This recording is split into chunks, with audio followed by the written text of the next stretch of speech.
Hi, I'm Asha. Thank you for listening to my presentation. So the community project that I'm working on is in Caroline Community. This is in Kalgoorlie area in Western Australia. So this area was really sacred Indigenous land, and the people there were unfortunately part of a mission, and as a result there's obviously a lot of hurting and pain. Through that, a Christian community was developed, and that is just for Aboriginal students today, at a really high level of academic standard.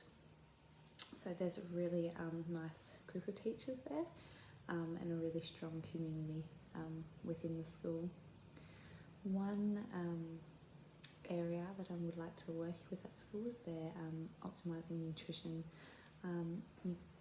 Aboriginal youth, especially in remote communities, have a higher risk of cardiovascular diseases. The overall nutrient intake is dramatically lower, especially when it comes to foods like fruit and vegetables.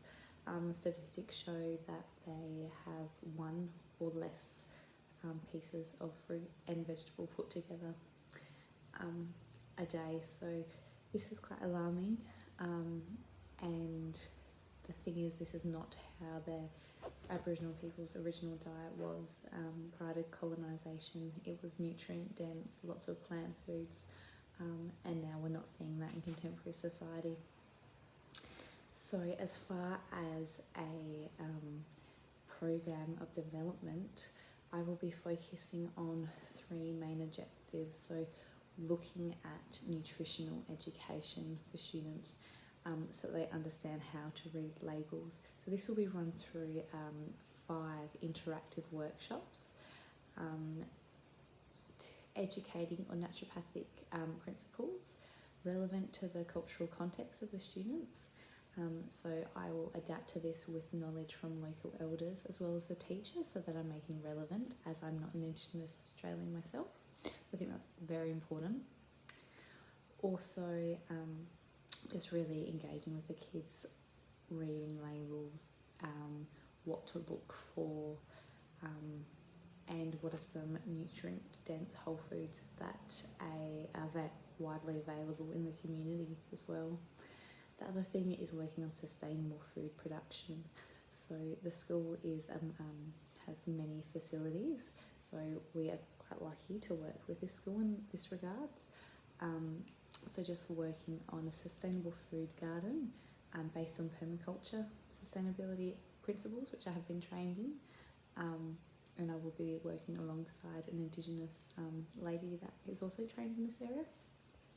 And the third major area that we will be working on is encouraging food preparation and handling. So from the community garden to actually creating meals, so that the children actually feel empowered to produce their own meals. It's one thing to know what healthy ingredients are, but if you don't know how to put them together and make a delicious meal, then the likelihood of them actually having those meals long term is very low. And as a result, this is a really nice way to feed this into their family as well. If they know how to cook well, then they can bring this home and show recipes to their family. And as a result, that empowers the whole community, not just these students in this school. And it's a really important life skill overall.